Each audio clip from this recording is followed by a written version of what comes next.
So welcome everyone. I am very excited for tonight's webinar, Why Girls Don't Think They Are Good at Physics, with Dr. Marta Stoeckel. Congratulations, Marta. Recently defended her dissertation. Marta has been teaching a range of science courses just outside of St. Paul, Minnesota since 2009, and is currently the high school science curriculum specialist for North St. Paul, Maplewood, Oakdale schools. Marta is also National Board Certified in Adolescent Young Adult Science and a two-time state finalist for the Presidential Award for Excellence in Math and Science Teaching. In addition to her work in public schools, she recently received her PhD in STEM education at the University of Minnesota. So thank you for joining us tonight, Marta. All right, thank you for having me. So I'm going to be talking a little bit about actually some of my dissertation research, looking at this idea of recognition and how it plays out in a high school physics classroom. So to start, I want to introduce this idea of physics identity. I know there's some folks here who are familiar with Step Up, so have probably run across this idea of physics identity before, but it's basically being seen, seeing yourself as or being seen as the kind of person who does physics. And there's different ways of thinking about this. I lean a lot on this framework from Carlone and Johnson that talk about identity of having these three big dimensions. Competence, which is demonstrating skill or expertise relevant to physics. Performance, which is acting or speaking or dressing or otherwise behaving in ways that are associated with someone who does physics. And then recognition, which is being seen by yourself or others as a physics person. Those of you who are familiar with Step Up have probably run across the frame or the extension that Zara Hazari made to this framework, where she added interest as a fourth dimension, where interest is having curiosity about or otherwise wanting to learn more about physics. For the questions that I've been asking, that interest dimension hasn't been super useful, partly because what I've been really trying to dig into is how do students figure out what are the kinds of competence or performance that are associated with being good at physics. So that's the main reason that I'm not adding in that interest piece. All right, so why talk about physics identity? There's a lot of research that it's a very, very good predictor of students' intention to persist. So a student who sees themselves as a physics person is much, much more likely to pursue future learning about physics, to study it or to pursue careers in physics or closely related fields. It also has some really important implications for equity. Women, especially Black and Latina women, are much less likely than their peers to report feeling like a physics person. And this is even when you look specifically at students who are already majoring in physics or in a closely related field. So even women who already are pursuing that physics degree are less likely to see themselves as physics people. And one of the really interesting things is if you ask equivalent questions about chemistry or identity or biology identity, that gender difference really shrinks. And so there's some really specific things going on with gender and identity in physics specifically. So I'm going to talk about a little bit about two studies here, and I'm going to try to really focus, or I'm going to try to do some digging into the implications that I see for teaching and some of the things that I've shifted in my own teaching as a result of doing some of this research. And this first study, I started by wanting to know about what are the experiences that seem to really help students feel good at physics. And so I actually started this research by thinking about this idea of self-efficacy and confidence. And I just want to make sure I'm being clear about the terms here. Self-efficacy is your belief in your capacity to succeed. So if I go into a physics classroom and I believe that there are steps I can take that are in my control to be successful in that class, that means that I've got a high self-efficacy. Confidence is your perceptions of your achievement. So if I take a test in a physics class and I walk out of there feeling like I knocked that out of the park, I did really well on that test, that's going to be confidence. And then these two are really closely related.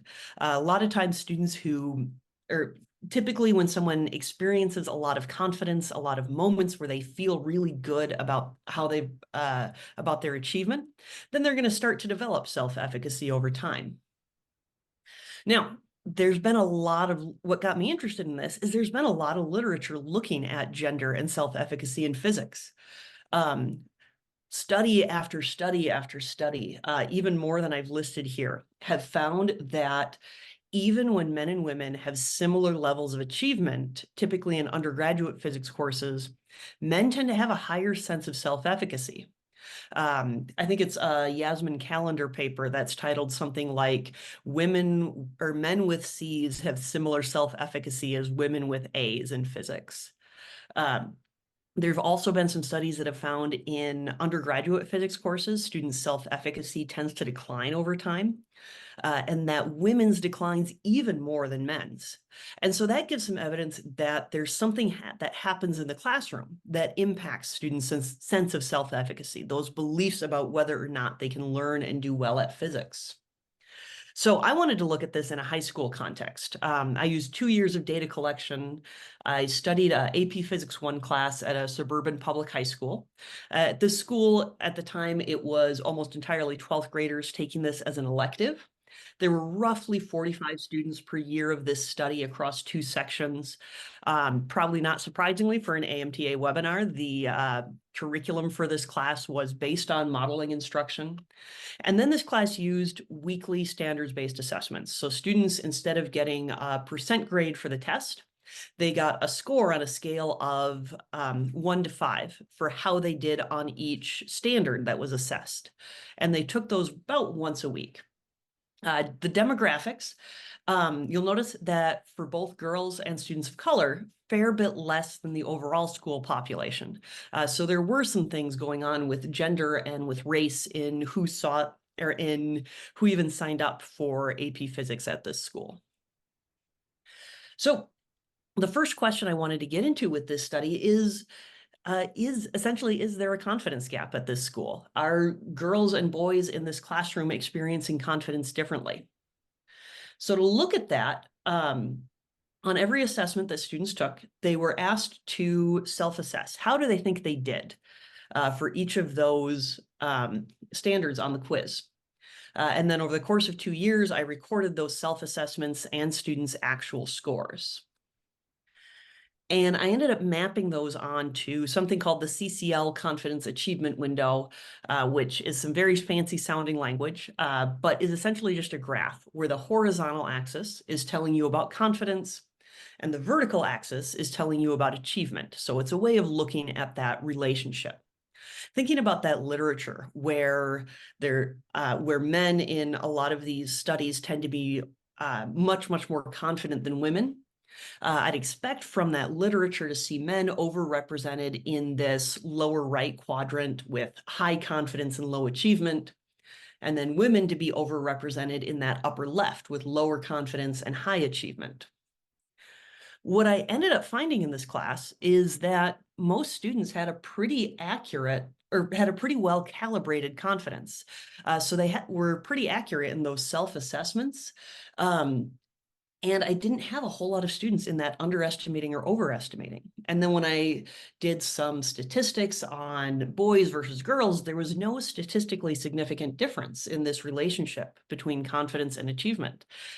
So that's a sign that there's some really positive things happening in this classroom. So this kind of breaks the trend of that existing literature. So that raises the question, what was going on in this classroom that students had such a clear sense, or so students' confidence was so well tuned in? To look at that, I looked at students' perspectives. In the second year of the study, in addition to recording their quantitative self-assessment, they had this question at the bottom, where if you believe you are at mastery, what strategies or actions helped? And I transcribed all of those. And then I also, at the end of that second school year, so this was late May after the AP Physics exam, I interviewed 10 students, 4 girls, 6 boys, 7 white students, 3 students of color, which was pretty close to the demographics of the course. Though it is important to note that all of the girls who volunteered to be interviewed were white girls. So when I talk about girls in this study, I am specifically talking about white girls.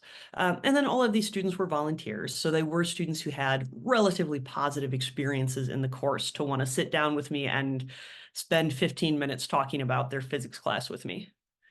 Um, I use an approach called emergent thematic analysis, which means that I spent a lot of time reading over all of these transcriptions to look for what were some of these common things that students kept referring back to, some of these broad ideas that showed up a lot.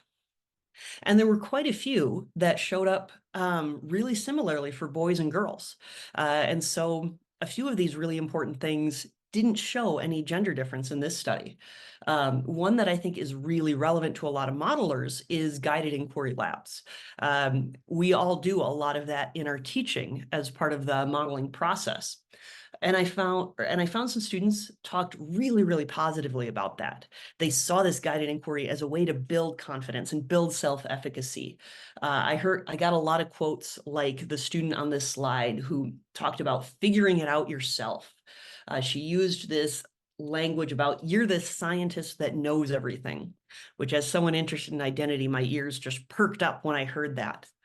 But by contrast, some students talked about or other students talked about guided inquiry as something that got in the way of feeling confident or got in the way of feeling self-efficacy. They said things really similar to the student I've quoted here, talking about really wanting that instruction. This idea of isolation showed up a lot, feeling left to do a lab by myself. What I thought was really interesting was there were several students who expressed both of these views. So I would be sitting with a kid and I'd ask them about experiences that made them feel good at physics. And they would tell me all about guided inquiry labs. And then I'd ask them about experiences that made them feel bad at physics. And they'd talk all about guided inquiry labs again. And so students can have this really mixed reaction to things like guided inquiry. So thinking about this from the teacher side, for me, there were a couple of big implications that I tried to bring to my classroom and my teaching. That idea of isolation came through so strongly in so many of the interviews that I had, where students talked negatively about guided inquiry. This really reinforces for me the importance of teaching students how to productively collaborate. My goal is that, all right, if they're feeling abandoned by their teacher, what if they felt like they could lean on their group much more than they're used to? There's a book that this is pretty much my go-to recommendation, Designing Group Work by Cohen and Lotan. Excellent, excellent read on teaching students how to collaborate productively. And that's always something that I'm happy to chat about. I also thought about so many students talked about those moments of frustration and confusion and mistakes that we all know are just a natural part of the process. When you're trying to do your own sense making and figure out something new, you're going to mess up, you're going to get stuck. And I ended up leaning a lot on some growth mindset literature to look at what are some ways that I could start reframing those moments as a positive and expected part of the learning process. Kathy Sun has done some really interesting work looking at this in math classrooms. Um, and what I have, that photo is one of the things I tried in my classroom to help address this. I made these posters for different stages of the modeling cycle, where I tried to lay out for students, here's what to expect today based on what we're trying to accomplish. And I tried to really highlight things like feeling confusion, to really try to frame that for students as this is expected, this is normal, this is part of the process, in an effort to try to undercut some of that negative impact. I also found this came through much more strongly in the interviews than in the reflections on the quizzes. But I found early experiences were really, really important. Really consistently in the interviews, even though I did them in late May, if kids talked about a specific lab or other specific experience, it was pretty much always from the first trimester of the school year. And the most common one was the buggy lab that they had done the first week of school. Like literally the first day of school, they were playing with buggies and making graphs. And that early experience had a big impact on kids. There were lots of students who used this language of things clicking and coming together. This student talked about that first day. I was just like, I love physics. I'm going to be so good at this. And so thinking about as a teacher, one of the things that this has led me to really try to do is think very, very carefully about how am I structuring those activities, those first few days and those first few weeks of school to make sure that students are feeling success, but they also are authentically still building that knowledge themselves. If they feel success because I told them what the formula for an object moving at constant velocity is, and then they were able to churn through that formula, I'm undercutting some of that experience of feeling like that scientist who knows everything. So trying to give them structures and scaffolds and supports. Also trying to do a lot of really framing what are we trying to get out of this activity to make sure that students understand when they hit that success to try to help them feel good about things early on. This also got me rethinking a little bit where I had students take the FCI. Like many teachers, I find it useful to see what are some of those ideas that students have early on and to be able to collect some data on the growth that students have.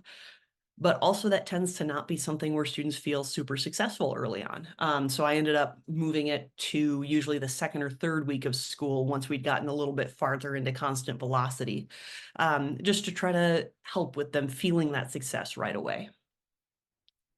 Now, where I started to see some gender differences were when it came to recognition, hence some of that bigger focus I have on recognition. So one of the questions I asked students is if they thought their teacher believed that they were good at physics. And most of the boys that I interviewed talked very, very similar to the boy I've quoted here, talked about having a good grade. They referenced quizzes where they had gotten really high scores and had this reasoning that, well, the teacher graded it and the teacher gave me a high score, therefore a teacher must think I'm good at physics. And so they were really pairing experiencing recognition with demonstrating competence. And so for them, these two dimensions of physics identity seemed really linked. But then when I looked at how the girls responded to the same question, as well as a few of the boys I interviewed, they talked about quizzes where they had done poorly as evidence that the teacher believed they were good at physics. They talked about getting constructive criticism. They talked about feedback that helped them understand what they did correctly. They talked about this feedback as evidence that the teacher believed that they could improve and that they could do this material. And so they were really taking this very, very strong growth mindset view um, about the class.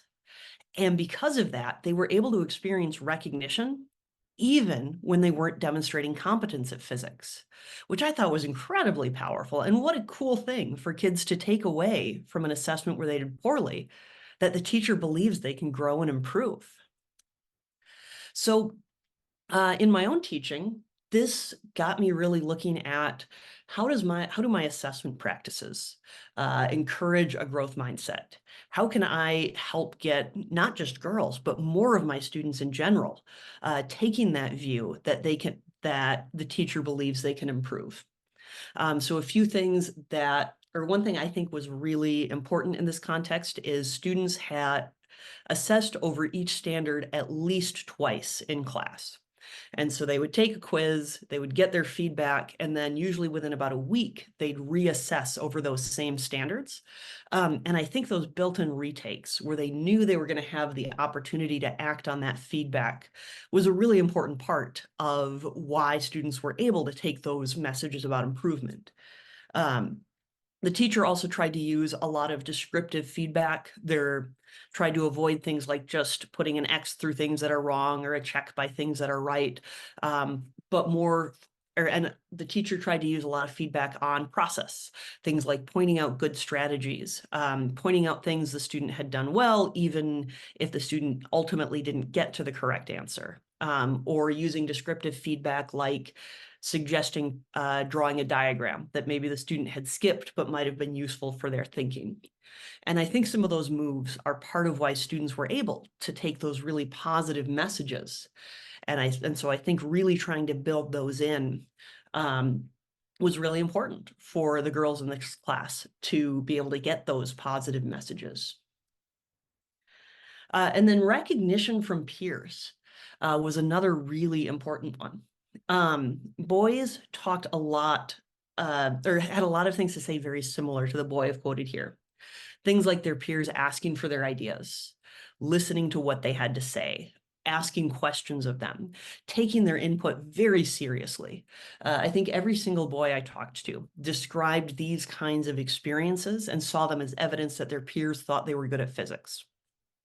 By contrast, even though I asked girls whether they thought their peers believed they were good at physics, only one girl talked about these kinds of experiences, and she talked about them very, very differently. She talked about her peers, she's generally a smart person, so her peers just kind of assume that she knows what she's doing. And she described her peers as overestimating her abilities. And so she essentially saw um, this peer recognition as evidence that she was fooling her peers about how good she is at physics. And this got me wondering, well, why are boys and girls talking about this peer recognition so differently? Did they experience, or were they getting different experiences? Were they interpreting those experiences differently? What was going on? And so that ended up leading into this second study, essentially trying to figure that out. So as I dug into the literature on recognition to try to figure out some approaches to this, to figure out what do we already know that might shed some light on what was happening in that first study, I found really consistently it's a really important factor in science identity. There's even some argument that it might be the most important factor. Um, and there's been a lot of work reinforcing that. There's loads of literature that women tend to report experiencing less recognition, even when they're demonstrating a lot of competence and performance. So when they're using physics skill and expertise, when they're acting and speaking in those ways associated with physics, they still don't feel like they're getting as much recognition as the men they're around. But there hasn't been a lot of look at, are women actually getting less recognition? Partly because we don't have a lot about what does recognition look like, especially between students. There's been a little bit of work on what recognition can look like from teachers to students, so how teachers can recognize students for being good at physics, but not much on how students send those messages to each other. So that's what I ended up digging into. And I ended up needing to start with a definition for recognition to help me start knowing it when I saw it. So I dug into some theory and ended up, for the purposes of looking at peer recognition, I defined recognition as a move that positions someone as holding skill or expertise relevant to science. The theory that I pulled this from just talks about positioning someone as holding skill or expertise relevant to the context. I was just trying to narrow it to be more science specific. This can be verbal or nonverbal. If I'm sitting in a group and someone throws out an answer and I like what they say and I give a thumbs up, I've just given them some recognition without saying a word. This definition does require interaction. The framework of science identity that Carlone and Johnson have, and that Zara Hazari has built on, do include internal recognition. So like I can sit in a room by myself and think, man, I am so good at physics without anyone else around. And they would count that as recognition. The trick is that's not something you can observe, and it's not a way that students can recognize each other. So I was okay with narrowing it to require interaction. And then it doesn't include what's called misrecognition, which is where essentially the opposite of recognition. If I tell somebody outright, you are bad at physics, or that is a stupid idea, that would be misrecognition.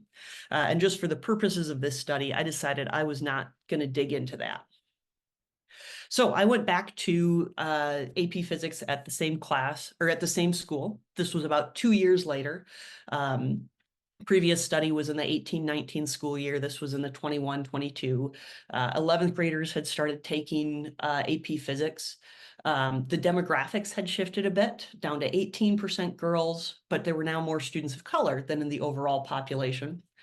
I do think it's worth note that in the year I collected this data, there had been a very sharp decline in school-wide enrollment from previous years. Previously, there were around 45 students per year in AP Physics very consistently, and there was a very sudden drop to 11 students that mirrored overall school-wide trends. I'm willing to bet most of us can guess one big factor that might have led students away from that in fall of 21. All right. So what I looked at in this study, I collected a whole bunch of small group video. Over the course of 2 weeks, I put a video camera and an audio recorder at each lab table. Students were working in self-selected groups during this time, and so I was able to capture all of their interactions in the small group. I also interviewed 6 students, 5 girls and 1 boy in May. These were semi-structured, so I had my questions planned out, but I left myself some room to ask follow-ups and things like that. And I included what's called a stimulated response. So partly I wanted to check, are the things that I'm calling recognition things that students see as recognition? And so I picked a video clip that each of the students I was going to interview seemed to be involved in some kind of recognition, either giving it or receiving it. And then I showed those clips to students and asked them, what would you say was going on here? To see if they thought it was an instance of recognition. So I started by wanting to dig into essentially just what are the ways that students give each other recognition. And to figure this out, so I watched some video. I tagged all the moments where I thought there was some kind of recognition happening. And then I started to try to categorize those. So I found ones that I thought were similar, grouped them together, gave that category a name. Or a code. Then I got together with another graduate student who was studying recognition in physics, and we tried to apply those codes to a video I hadn't watched yet. Afterwards, we'd talk about it. We'd figure out, all right, what were the things that we disagreed on how to code? What were instances where we thought there was some recognition, but we didn't have a code for yet, so it didn't match any of those categories. Then I'd go home, refine those codes. We'd meet up again and watch another video, and we just kept repeating that process until we got through several videos without feeling like we needed any more refinements or additions to those codes. Throughout this process, I kept going back to those student interviews because it was really important to me to try to make sure that what I was calling recognition matched what students thought was recognition. The codes I ended up with fell into 2 major categories.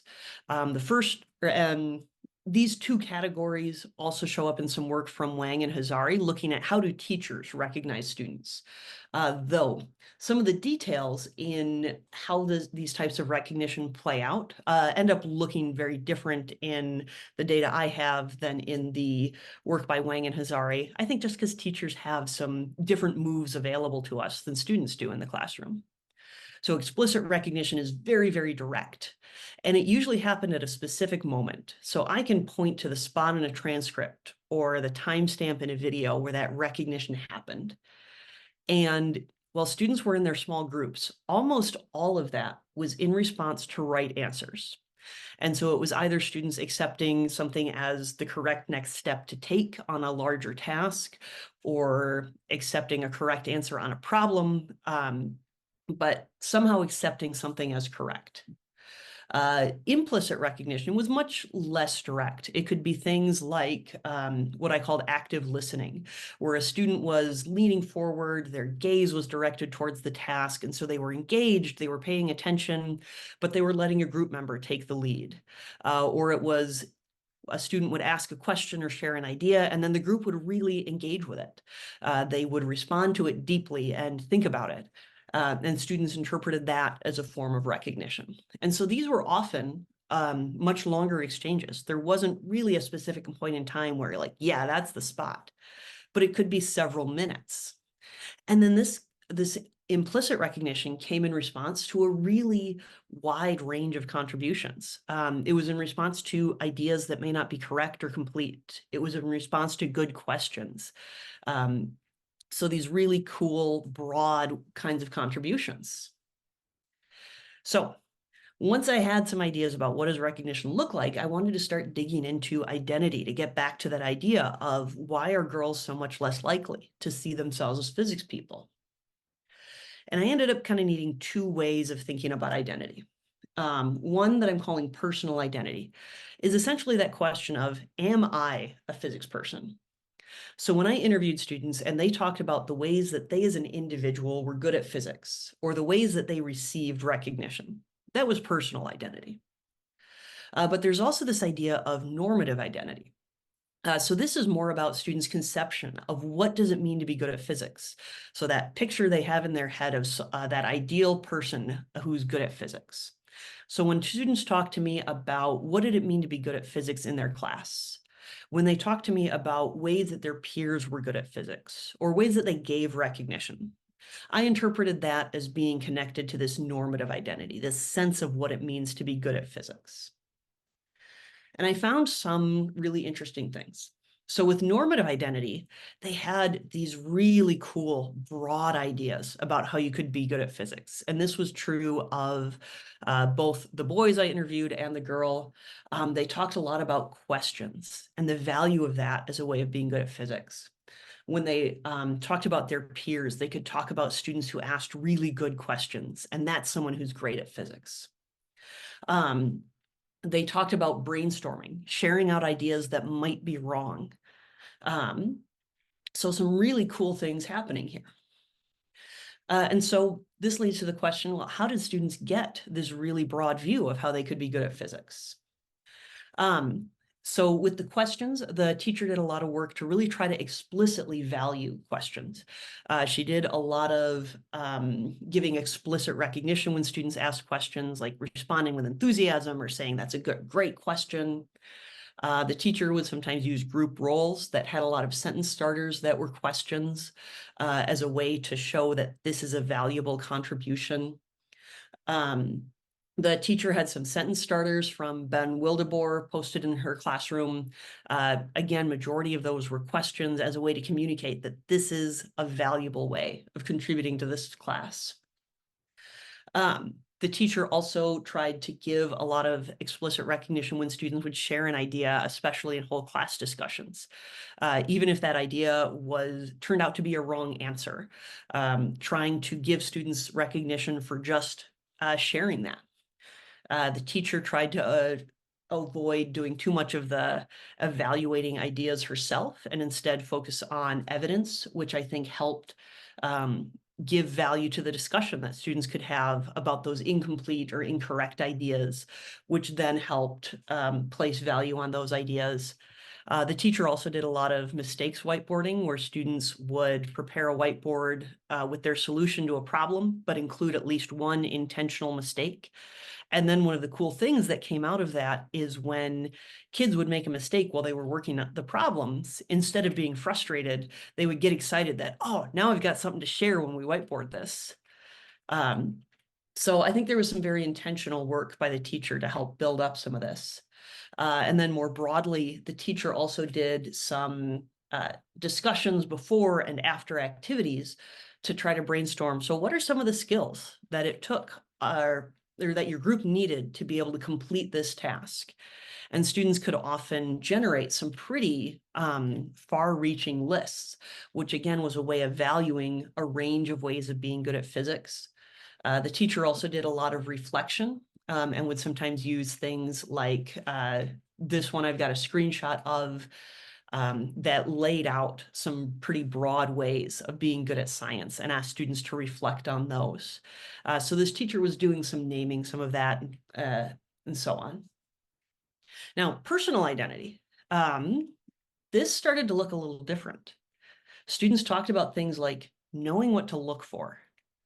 So being able to figure out the right answers.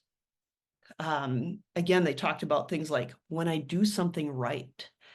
And usually with personal identity, they also talked about when they received explicit recognition, like this student here who said, when I do something right, they're like, oh, now I understand. So she was describing receiving some explicit recognition from her peers. There also were some really interesting conflicts that students seemed to feel between normative identity and their personal identity. For example, under normative identity, I've got a student talking about ways that his group members are good at physics, talking about going off that idea, trying to build off it. By contrast, under personal identity, I've got a student from the same group talking about a similar kind of process, going off other people's ideas and helping them explore it. But he used that as evidence that he was not contributing to the group. So it was really interesting that something that students saw as so powerful from their peers, they could interpret very negatively in themselves. Similarly, students talked about their peers asking questions. When they do have questions, they ask them and saw that as a strength, as a way of being good at physics. And so, again, attaching those questions to that normative identity. But then on the other side, this student I quoted under personal identity was talking about himself as being someone who's not very good at physics.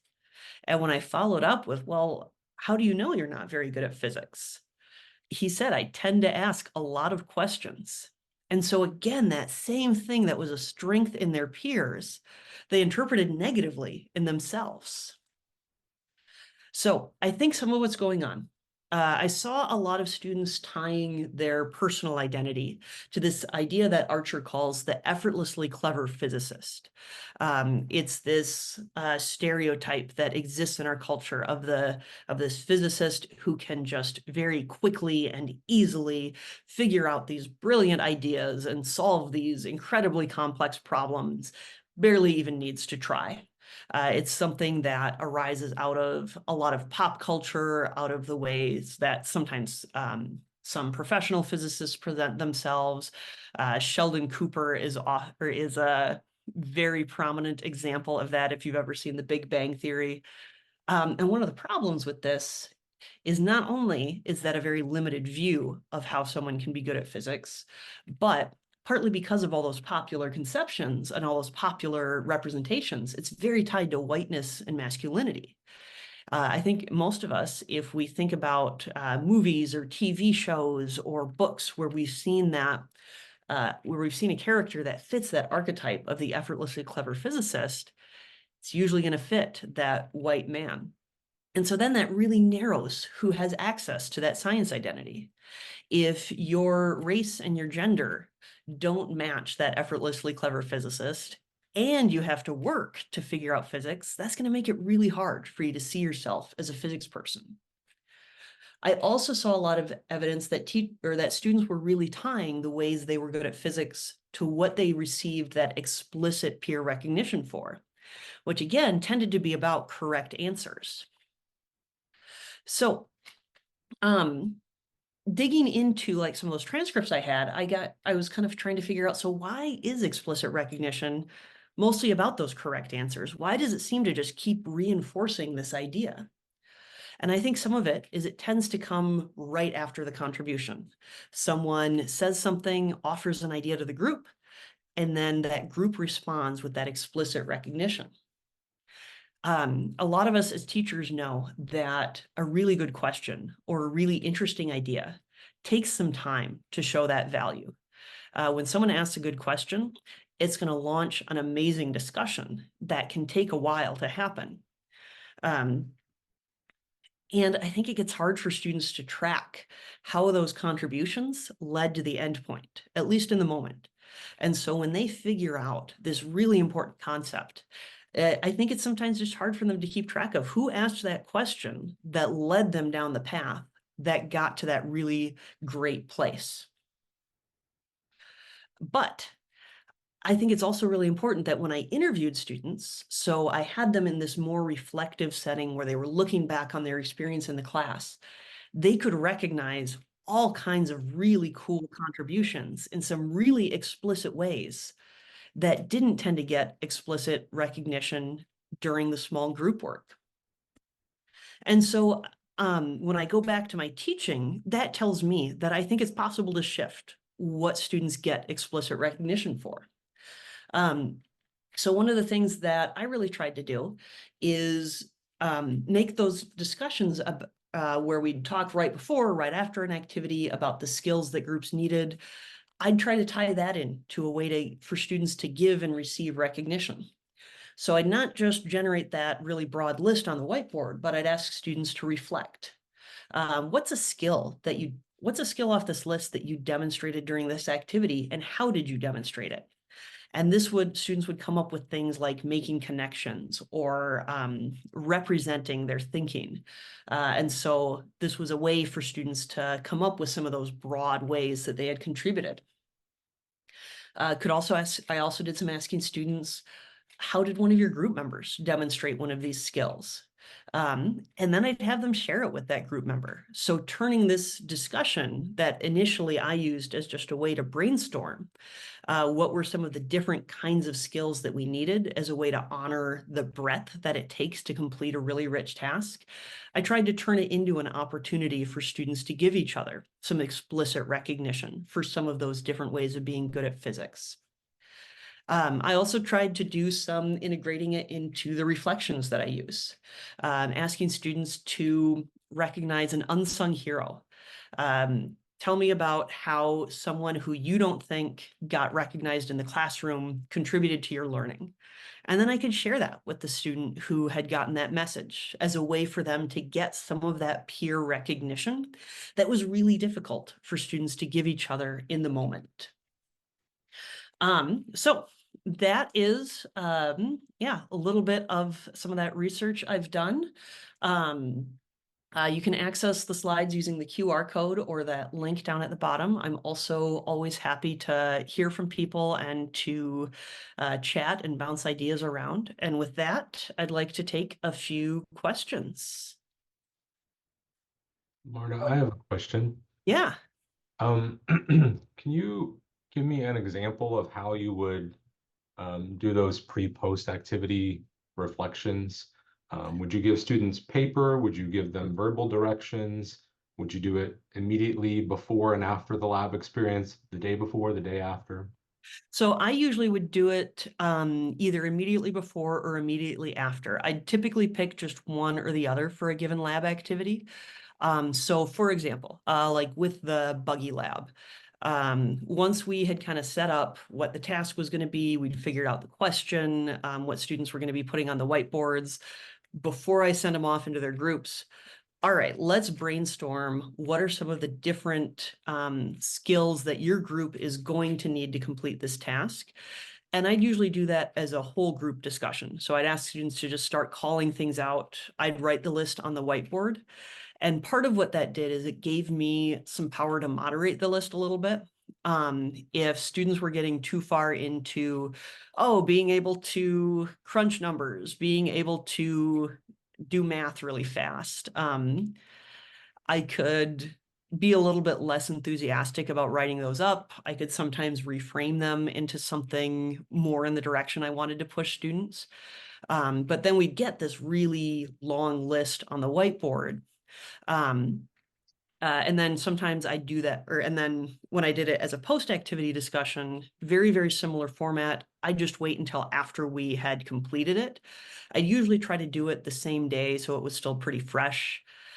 So like after we'd done our first round of whiteboarding, take a few minutes to, all right, let's talk about what were some of the skills your group needed to be able to do this whiteboarding task. But then when I'd ask students to reflect about themselves and reflect about a peer, that I had them do on paper that I could then collect. Because I found it really useful to read what students were writing, what kinds of skills were they connecting to and seeing as strengths of theirs. And then when I had them do it about a peer, that also then helped me make sure that the peer got that feedback. Um, Yeah, and usually it was just, look at this giant list that we just generated as a class. I know every single one of you is good at one of these, at least. And I know every single one of you used at least one of these to contribute to your group. So I want you to, pick something off this list and reflect on that. Does that answer your question? Yes, thank you. Yeah. Oh, I see Brant has his hand up. Hi, thanks. Thanks for the talk. Very interesting. I had a zillion questions. I'll try to narrow it down. Let's see. I got a little lost in the normative versus personal conflicting idea. Is my interpretation right that the personal was always negative and the normative was always positive, or did I just misinterpret what you were saying there? So the personal was not always negative. There were some students who had some really positive personal identities. They did see themselves as being really good at physics, but they tended to focus on those right answers. So the main distinction here is just who are they talking about? So when they're talking about themselves as an individual, that's when they're talking about personal identity. When they're talking about like that bigger picture of what they think it means to be good at physics, um, that's when they're talking about normative. And like I said, there were a lot of kids I interviewed who had some super positive views of themselves as physics people. And so showed a lot of affiliation with that physics identity on a personal level when I talked to them. Right. So you were looking at the pronouns like they as normative versus I as personal. Yeah, yeah. Can you is it possible to say then things that you would look for when you're interacting with a student and listening to what they say, either to you or to their peers, that would help you? It seems like I guess I'm thinking that if there's a conflict between normative and personal, Mhm. that's not good. Would you agree with that, or no? Yeah, um, yeah, I'm sure someone could imagine situations where it's okay to have that conflict. But in this case, I think, I would love to see students taking a more similar view of their personal identity and what the ways that they as an individual are good at physics. I'd love to see more overlap with these very broad normative identity ideas that they expressed. So are you saying that this is something that you're recommending teachers do to try to in the class try to help students sort of elicit if they're consistent between normative and personal, and then try to help them develop to become more consistent, or is that something different? I missed one. Yeah, so I think it can be really, really hard to kind of suss out in the classroom. What do students think it means to be good at physics very generally, and whether there's any conflict between that and how they personally are good at physics. I think that there's ways that teachers can use student reflections to get some insight into how students are thinking about that.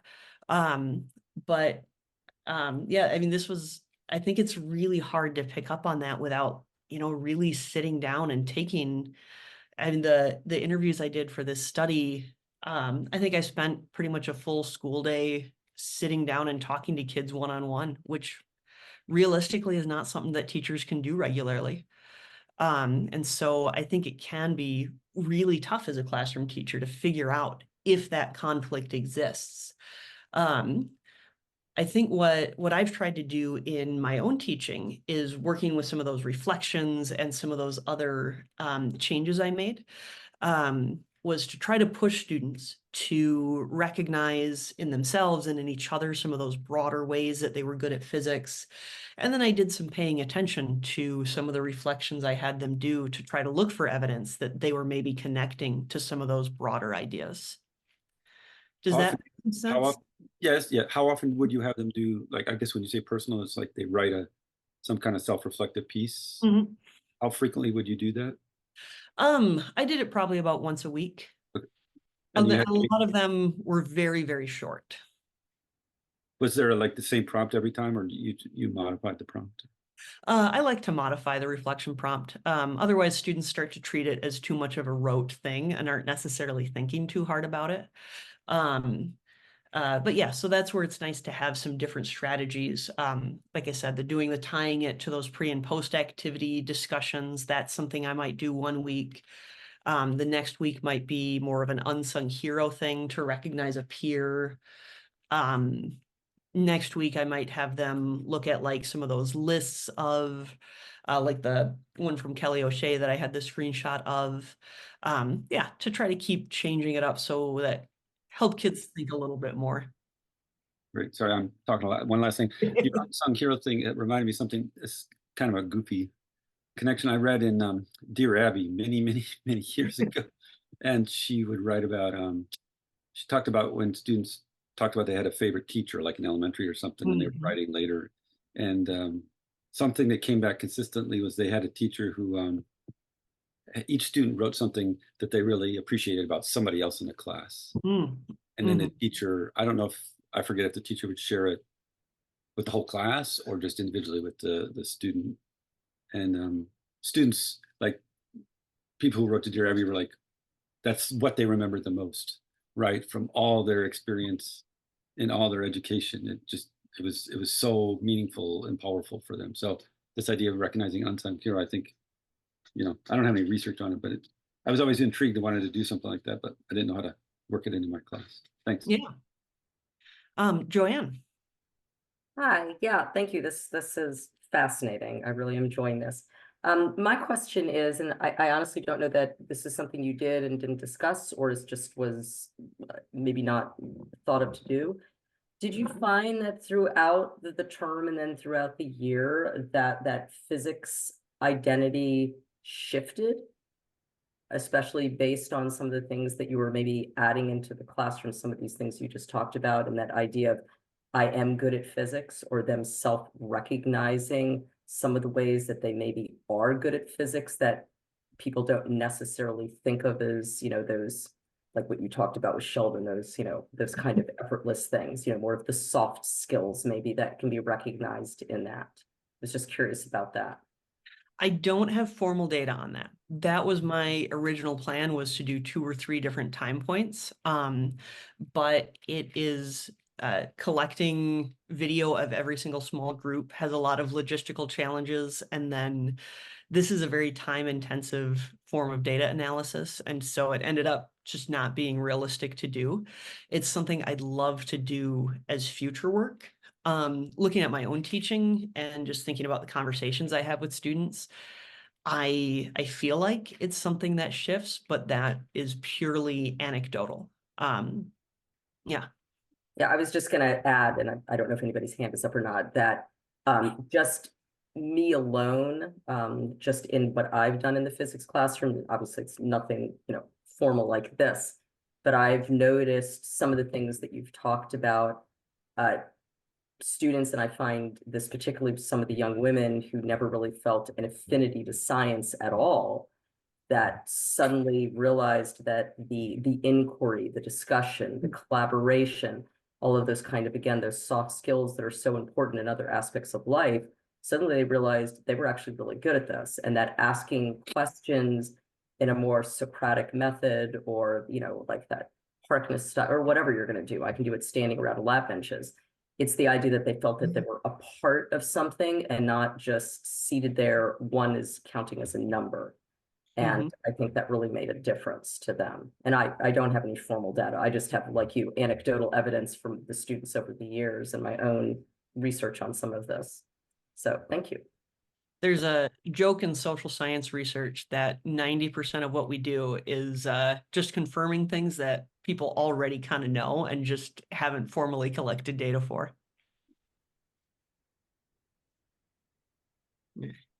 Oh, I should also make sure and share the certificate of attendance if you'd like one. But I see Brant has another question. Yeah, I don't want to monopolize. If other people have something, please go first. You early on talked about how identity has this gender split in physics. but does not seem to have that kind of same gender split in chemistry and biology. And I wonder if you've, given your extensive understanding and background in research, if you care to, if you speculate or if you think you have pretty good insight about why that may or may not be. So the best answer I have right now is that physics is much, much more closely tied to masculinity. So partly so like I mentioned that effortlessly clever physicist archetype. There's not really an equivalent archetype for chemistry or biology. There's, not those like pop culture characters that everybody knows. Like, even if people haven't seen The Big Bang Theory, usually people know who Sheldon Cooper is and know some things about him. Like I said, there's not that equivalent for chemistry and biology. And so I think that weakens that association with masculinity. And then biology in particular has actually been moving towards more women than men obtaining degrees in a lot of biology fields. And so that field has actually become feminine coded. Partly, I think part of that is it's so associated with the medical field and healthcare, and that idea of caring for others is something that's very associated with femininity in our culture. It's something that appeals to a lot of people who've been socialized as women. And so I think that's a factor for biology. Yeah, I have to say, when you mentioned Sheldon Cooper, I'm a little confused by the word masculine. I would never, this is making me, I would never call him a very masculine guy. Yeah, so it's interesting. Can you say why you would call him masculine? I'd call him a male, but I wouldn't call him traditional masculine, if that makes any sense. Yeah. So, yeah, he definitely doesn't like fit that prototype of a manly man. But he does definitely fit a prototype of a certain kind of man. And so I'm using masculinity to talk about there being a conception of what it means to be a certain kind of man that fits with that character. Does that make sense? Actually, no. Can you say a little more? Yeah, so there's lots of different ways of performing any particular kind of gender. And so like the macho, very physically strong, very physically capable, guy who drives a big truck, that conception that I think probably fits with how you're thinking of masculinity. That's one type, or that's one way of being a man and performing masculinity. But we also have this conception of the scrawny, nerdy guy who plays Dungeons and Dragons and loves Star Trek. And that's still very much a picture of a man. And so in a lot of work on gender, that gets described as being another way of performing masculinity. So essentially there's these different kinds, the way I'm using the term is that there's different kinds of masculinity, is just a way of saying there's different ways of being a man. I see some questions from Scott in the chat. So some first actions to begin working to change the physics identity of girls and minorities in our classes. Yeah, so I think one of the most powerful things for me has been the reflections that I already mentioned. Another has been really trying to be very intentional about how I structure group work. I've ended up using visibly random, frequently changing groups, so that every time we start a new activity, students get a new group and I assign it in a way that they see as random. And I'm really explicit with students that I'm doing that because I believe that everyone has something to contribute to a group. And so I'm not worried about somehow ending up with a group that's going to be a total dud. And that has helped really improve the collaboration in my classes. I also do some using group roles, even with like 11th and 12th graders who think that, oh, we're not in kindergarten anymore. Why do we use group roles? I make them do it anyway. Because again, that's a way of structuring the collaboration. And I found that by putting a lot of structures on how students collaborate, that collaboration starts to become more equitable. But I'm also not getting in the way of students doing the science themselves. And so that helps ensure that all voices are heard. So having things like, every student with the group roles, every student has a kind of contribution that they're responsible for. And so that helps every student speak up. As I start to get more of a class culture, I do some talking with students about what are some of the common patterns around gender and race in terms of collaboration. Things like girls tend to end up as the recorder while boys manipulate equipment. Black students are more likely to have their ideas very quickly dismissed. And I talk to students about this is probably, if you're participating in these patterns, it's probably not a conscious thing. It's probably just something that has been so normalized. But I'm telling you about it so that you can try to watch for when it's happening and try to shift your behavior. But getting there takes some getting to know your class and building that culture to the point where you can have that conversation without students getting defensive. And then have a required 9th grade physics class. Would these steps be appropriate at that age and introductory level? And could that lead to more enrollment in upper level courses? Yeah, so I have taught a fair bit of 9th grade. I haven't done, I unfortunately was kind of getting phased out of teaching 9th grade when I really started digging into how to do a better job with group work. But I absolutely think these things could work well. I've done sharing some of the group work stuff with some of the 9th grade teachers in my district, and they found a lot of success with some of the structures, with some of the reflections, those pre and post activity discussions I talked a little bit about. They find that, yeah, 9th graders are absolutely ready to engage in some of that.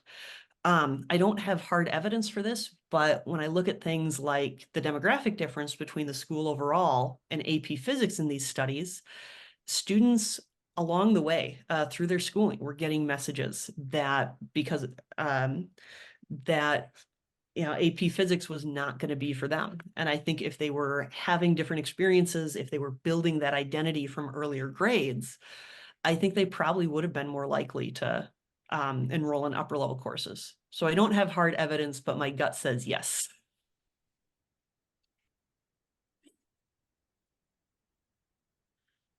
All right. Brant. Yeah, sorry. I'm wondering if this work has anything is related to, are you familiar with the work about feeling of learning versus actual learning? Like, I pulled up, I had this just now. I know Derek Muller has done at least some work on that. Yep. His initial work was kind of like that. That's right.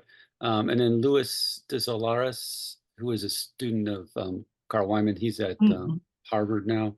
They had a paper called Measuring Actual Learning versus Feeling of Learning in Response to Being Actively Engaged in the Classroom. So I'm just curious if the genders perceive actual learning versus feeling of learning different in physics somehow. If that's related, maybe that ties into identity. I don't know, just yeah, that's not something I'm familiar with, but it certainly seems plausible. Heidi Carlone has done some work where girls in particular tend to feel connected to this identity as a good student that lends itself to showing up in things like compliance and correct answers. And so it would not surprise me to find that there is some gender going on with the feeling of learning. like this idea of struggle, right? Which we know in interactive engagement, the whole idea of the struggle makes sense for yourself is really important, and that's what leads to true learning. But many people perceive the struggle as saying, "Oh, I obviously don't get it. I don't understand it, and so I'm struggling. So I don't feel like I'm learning." Yeah. But yeah, and it is after 7. So just want to be clear that if there's people who need to sign off, certainly understand. And always happy to continue the conversation through email or over Discord. But yeah, I could stay on for another question or two if there was any more or. I had a question about something you mentioned, not even about or at the start, you mentioned that in general, after like a college introductory physics course, there was a decline in sense of self-efficacy for all genders and just more pronounced for girls. Um, I assume that's just because that's kind of an introduction to physics, and physics gets hard real fast, and that's that confrontation with the struggle, uh, like productive struggle for the first time. Is there? I forget if you listed some more things to read about that in general, or I think you mentioned a study. Yeah, so there are a couple of studies that have looked at that decline. But one of the things that kind of bugged me reading those studies is they say, so here's a bunch of data that shows this is a thing happening, but then they didn't collect data to look at why that might be happening. And so the authors do some speculating why that might be, but they didn't they didn't do any interviewing students or otherwise trying to collect information on why that might be. That's actually part of what then motivated me to do some trying to collect data on what experiences did students see as important, because yeah, that was just a question I had after reading this literature. Yeah. Okay. Yeah, I was wondering thoughts on that. Thank you. Let's see what kind of intro physics course it was. That is how it was taught. I don't remember off the top of my head. I think those papers in the context talk a little bit about it. I know it was at two different universities, but they were fairly large ones. I think at least one of them was more of the studio physics style, but I don't remember for sure. Yeah, I was just wondering if it was like more interactive engagement or versus kind of a Oh, yeah. kind of lecture. Yeah, it's absolutely a relevant question. Yeah, Joanne, did you have another question? I was just going to kind of sort of respond to that, and I don't have in front of me, and I don't recall the articles that I read, but I did read something that led to specifically about the self-efficacy in women in these physics classes early on, and with persistence, and the idea of not per se mentors, but seeing themselves in the role, having that individual in the classroom who is not the white male, whether he be nerdy, not nerdy, or whatever, but someone who they can identify with, that they realize that this is a place that I can fit in, and that I'm not going to feel that isolation of being the only one. I mean, I don't know about the other females on this Zoom or you yourself. I mean, I felt extremely isolated in my classes. I was historically one of the only women ever. And it was, it didn't bother me, but I mean, it was a little awkward. So, study groups, things like that. Are you really supposed to be there, et cetera, et cetera? Why are you there? So there is research into that. I don't remember whether it was Brandt or somebody else who asked that, or Matthew, but there is research about that. And it's really about that persistence and who is it that you're seeing? And that is one of the reasons why I became a teacher. So to demonstrate that there are role models out there for you. So Cool. anyway, I'm actually going to run. My husband is waiting to eat dinner. It's after 8. He's been patiently waiting. So yes, I still do make dinner because I'm the only one who cooks. So thank you so much. This was fascinating. And Sue, I'm not Sue. Marta, you may be hearing from me. I see your name, Sue, but I know it's not your name. This was really phenomenal. Thank you so much. I really appreciate the work you've done. And bye, everybody. Thank you. Yeah, and I think imposter syndrome is absolutely wrapped up in these ideas of physics identity and self-efficacy.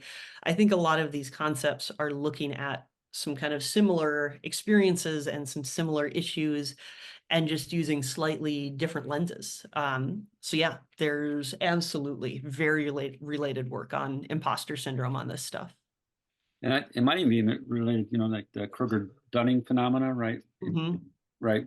Measuring yourself versus others compared to yourself. So it's all different sort of windows into a similar phenomenon, maybe. Absolutely.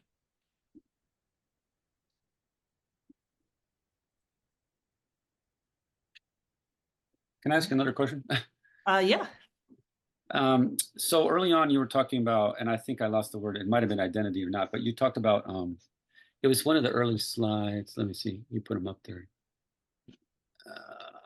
Competence. I don't know if it was, I forget which one it was, but you talked about seeing yourself or others seeing you. And Mhm. to my mind, those seem like different things. And you were lumping them together, at least in the ways you were talking about it. So, and I think I probably just misunderstood. Mhm. So I don't know. Is it Um, enough for you to talk about, or? yeah.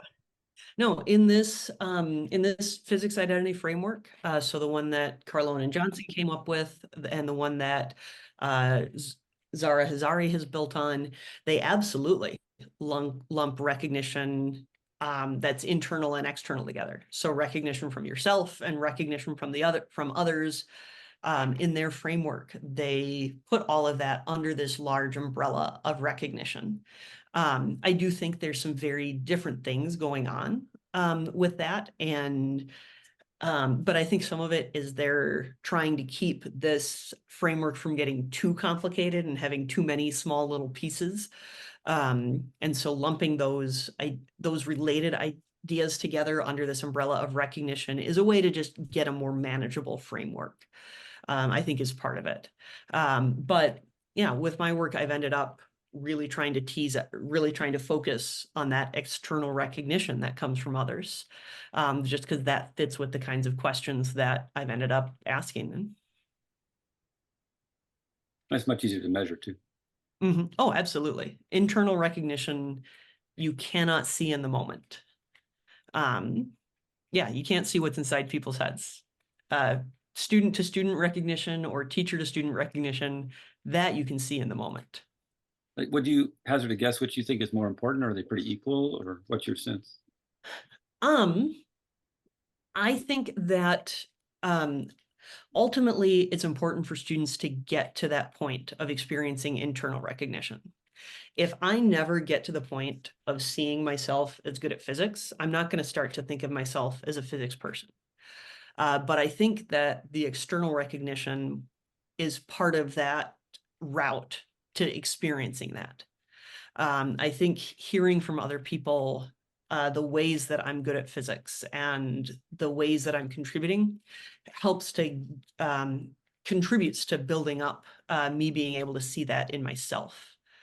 So yeah, I think they're both really important. But I think but I could conceive of a situation where someone gets to internal recognition without the external stuff, and ends up seeing themselves as a physics person and holding that identity.